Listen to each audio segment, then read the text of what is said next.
Assalamualaikum warahmatullahi wabarakatuh. Perkenalkan, nama saya Andi Hardina Priyatni dari kelas 12 MIA SMA Negeri 1 Pulau 9. Pada kesempatan kali ini saya akan membahas mengenai bab 1, yaitu menulis surat lamaran pekerjaan, yang meliputi pengertian surat lamaran pekerjaan, jenis surat lamaran pekerjaan, hal-hal penting yang ada pada surat lamaran pekerjaan, unsur kebahasaan surat lamaran pekerjaan, dan sistematika surat lamaran pekerjaan beserta contohnya. Yang pertama yaitu pengertian surat lamaran pekerjaan. Surat lamaran pekerjaan merupakan surat yang berisi permohonan untuk bekerja di suatu lembaga. Pada umumnya, surat ini memiliki bagian-bagian yang berisi identitas diri, jasa yang dapat diberikan, pendidikan, kecakapan atau keahlian, serta pengalaman. Bagian ini sering disebut juga kualifikasi pelamar. Yang kedua yaitu jenis surat lamaran pekerjaan. Berdasarkan jenis pembuatannya, surat lamaran pekerjaan dapat dikelompokkan ke dalam dua jenis. Yang pertama yaitu surat lamaran pekerjaan yang digabungkan dengan riwayat hidup. Dalam cara ini, riwayat hidup termasuk isi surat, karena isinya berupa gabungan. Cara ini juga disebut dengan model gabungan. Yang kedua yaitu surat lamaran yang dipisahkan dari daftar riwayat hidup.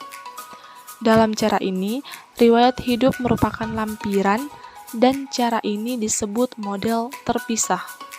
Yang ketiga yaitu hal-hal penting yang ada pada surat lamaran pekerjaan, meliputi tesis, argumentasi, dan penegasan ulang. Yang keempat yaitu unsur kebahasaan surat lamaran pekerjaan. Ketentuan-ketentuan yang harus diperhatikan dalam surat lamaran pekerjaan terkait dengan bahasa yang digunakan sebagai berikut. Yang pertama, menggunakan bentuk surat yang standar. Yang kedua, menggunakan bahasa yang baik dan benar. Yang ketiga, menggunakan kata-kata yang sopan. Yang keempat, menggunakan kata pengantar yang jelas, singkat, padat, informatif, dan tepat sasaran. Yang kelima, tulisan bersih, mudah dibaca, dan sesuai dengan kaidah ejaan. Yang keenam, melengkapi bagian-bagian surat dengan norma bahasa surat. Yang kelima atau yang terakhir yaitu sistematika surat lamaran pekerjaan.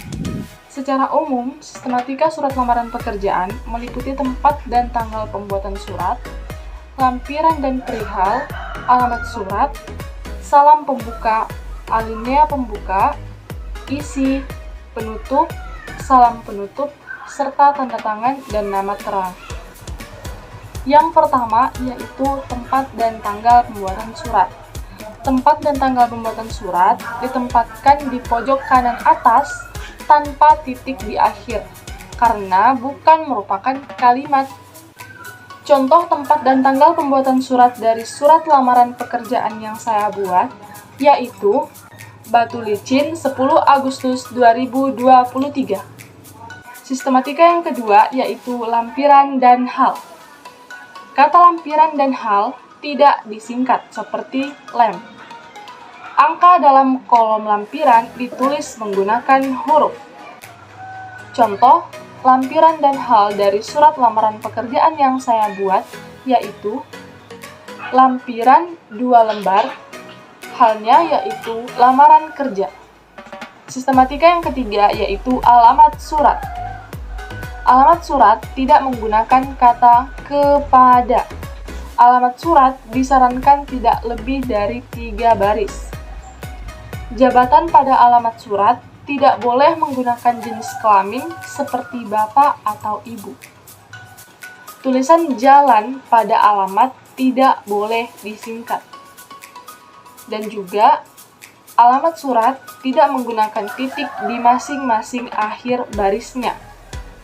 Contoh alamat surat dari surat lamaran pekerjaan yang saya buat yaitu yang terhormat pimpinan PT Multimedia, Jalan Mawar nomor 7, Batu Licin. Sistematika yang keempat yaitu salam pembuka. Setelah kata dengan hormat, digunakan tanda baca koma. Selanjutnya dilanjutkan dengan kata berdasarkan. Contoh salam pembuka dari surat lamaran pekerjaan yang saya buat yaitu dari contoh surat lamaran pekerjaan yang saya buat, terdapat kata dengan hormat, lalu tanda baca, lalu diakhiri tanda baca koma. Selanjutnya dilanjutkan dengan kata berdasarkan. Sistematika yang kelima yaitu alinea pembuka. Alinea pembuka sebaiknya menggunakan bahasa yang baik dan sopan, agar para pemilik atau instansi yang membacanya tidak tersinggung. Di dalam alinea ini juga harus muncul pernyataan umum yang menggambarkan diri dari pelamar, atau yang biasa kita sebut dengan tesis. Yang keenam yaitu isi.